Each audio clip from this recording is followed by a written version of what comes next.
ਕੁਛ ਇਹ ਮਿਹਨਤ ਮਜ਼ਦੂਰੀ ਕਰਦੇ ਆ, ਕੁਛ ਮੈਂ ਹਨਾ ਕਿਸੇ ਦੇ ਘਰ ਰੋਟੀਆਂ ਬਣਾਉਣ ਜਾਂਦੀ ਹੈ। ਕਿਸੇ ਦੇ ਅੱਗੇ ਹੱਥ ਨਹੀਂ ਕਰ ਹੁੰਦਾ। ਜੱਦੀ ਤੁਸੀਂ ਕਿਹੜੀ ਜਗ੍ਹਾ ਤੋਂ ਆਏ? ਟੋਬਾ ਟੈਕਸਿੰਗ ਤੋਂ। ਇਹ ਟੋਬਾ ਟੈਕਸਿੰਗ ਤੋਂ ਆਏ ਹੋ? ਹਾਂਜੀ। ਅੱਛਾ, ਵੀ ਕਿੰਨੇ ਬੱਚੇ ਤੁਹਾਡੇ? 5 ਬੱਚੇ, ਪੰਜ 4 ਬੇਟੀਆਂ ਇੱਕ ਬੇਟਾ। 4 ਬੇਟੀਆਂ ਇੱਕ ਬੇਟਾ। ਬੇਟਾ ਕਿੰਨੇ ਦੇਰ ਦਾ? ਬੇਟਾ ਮੇਰਾ ਤਕਰੀਬਨ 14 ਸਾਲਾਂ ਦਾ, 9ਵੀਂ ਚ ਪੜ੍ਹਦਾ। 14 ਸਾਲਾਂ ਦਾ। ਕਮਾਨ ਵਾਲਾ ਨਿਗਾ ਹੈਗਾ। ਤੇ ਕੰਮ ਕੀ ਕਰਦੇ ਤੁਸੀਂ?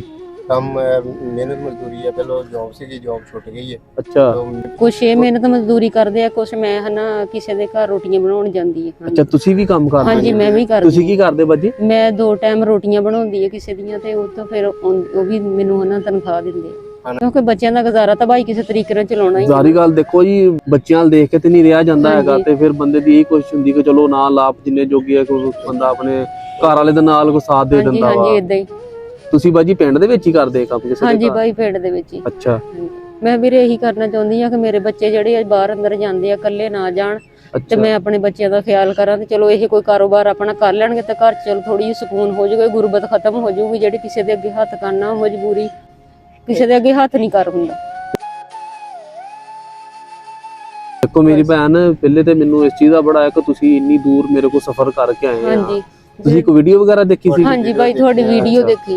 ਅੱਛਾ ਅੱਛਾ। ਫਿਰ ਇਹ ਤਾਂ ਕਹਿੰਦੇ ਨਾਦੀਆ ਪਤਾ ਨਹੀਂ ਹੁਣ ਕੀ ਬਣੂਗਾ। ਮੈਂ ਕਹਿੰਦੀ ਤੁਸੀਂ ਏਦਾਂ ਕਰੋ ਨਾ, ਅੱਲਾ ਤੇ ਯਕੀਨ ਰੱਖੋ। ਬਿਲਕੁਲ ਜੀ, ਅੱਲਾਹ ਤਾਲਾ ਦੀ ਜ਼ਾਤ ਬਹੁਤ ਵੱਡੀ ਹੈ। ਅੱਲਾਹ ਦਾ ਤੁਸੀਂ ਇਹ ਕਹਿੰਦੇ ਆ ਕਿ ਚਲੋ ਕੋਈ ਸਵਾਰੀ ਦਾ ਲੱਗ ਜਾਵੇ, ਜਿਹਦੇ ਨਾਲ ਇਹ ਪਿੰਡ ਦੇ ਵਿੱਚ ਇੰਨਾ ਕੰਮ ਨਹੀਂ ਹੈ, ਕੋਈ ਬਾਹਰ ਅੰਦਰ ਦੂਸਰੇ ਪਿੰਡਾਂ ਜਾਂ ਕਿਤੇ ਬਾਜ਼ਾਰ ਦਾ ਬੰਦਾ ਉੱਥੇ ਚੱਲ ਜਾਵੇ, ਜਾ ਕੇ ਆਪਣਾ ਉੱਥੇ ਆਪਣੀ ਸੇਲ ਕਰ ਲਵੇ, ਸ਼ਾਮ ਨੂੰ ਬੱਚਿਆਂ ਵਾਸਤੇ ਨਾ ਕੁਝ ਬਣ ਜਾਵੇ।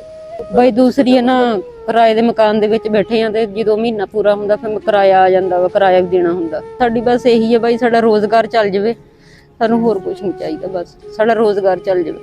ਇਹਨਾਂ ਦੇ ਭਾਈ ਲੈਣਾ ਮੈਂ ਆਪਣਾ ਰਕਸ਼ਾ ਲੈ ਕੇ ਰਕਸ਼ਾ ਚਲਾਉਣਗੇ, ਕੋਈ ਚਲੋ ਆਪਣੇ ਹਨਾ ਬੱਚਿਆਂ ਦੀ ਰੋਜ਼ੀ ਰੋਟੀ ਕਮਾਉਣ ਜੋਗੇ ਹੋ ਜਾਣਗੇ। ਯਾਰ ਅਗਰ ਕੋਈ ਵੀ ਮੇਰਾ ਭਰਾ ਜਾਂ ਭੈਣ ਇਸ ਨੇਕ ਕੰਮ ਤੇ ਸਾਡਾ ਸਾਥ ਦੇਣਾ ਚਾਹੁੰਦੇ ਆ, ਤਾਂ ਕਿ ਇਹਨਾਂ ਦੇ ਬੱਚਿਆਂ ਦਾ ਕੋਈ ਰੋਜ਼ਗਾਰ ਲੱਗ ਜਾਵੇ।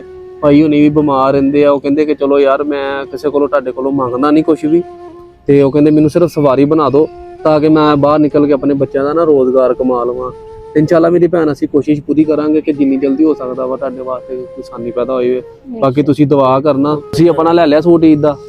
ਤੁਸੀਂ ਨਹੀਂ ਲਿਆ? ਕਿਸੇ ਨੇ ਵੀ ਨਹੀਂ ਲਿਆ, ਬੱਚਿਆਂ ਨੇ ਵੀ ਨਹੀਂ ਲਿਆ। ਦੇਖੋ ਮੇਰੇ ਭਾਈ, ਤੁਸੀਂ ਸਾਡੇ ਕੋਲੋਂ ਆਏ ਹੁਣ ਇੰਨੀ ਦੂਰ, ਆ ਬਾਜੀ ਆ ਭੈਣ ਹੋਣਾ ਦਾ ਸੂਟ ਆ। ਮੇਰੀ ਭੈਣ ਆ, ਕੁਝ ਪੈਸੇ ਤੁਸੀਂ ਰੱਖੋ, ਠੀਕ ਆ? ਔਰ ਤੁਸੀਂ ਕਿਰਾਇਆ ਵਗੈਰਾ ਲਾ ਕੇ ਇੰਨੀ ਦੂਰੋਂ ਆਏ ਆ, ਤੇ ਚਲੋ ਜਿੰਨਾ ਸਾਡੇ ਕੋਲ ਬਾਜੀ ਹੋ ਸਕਦਾ ਵਾ ਦੇਖੋ ਅਸੀਂ ਕਰੀਦਾ ਵਾ।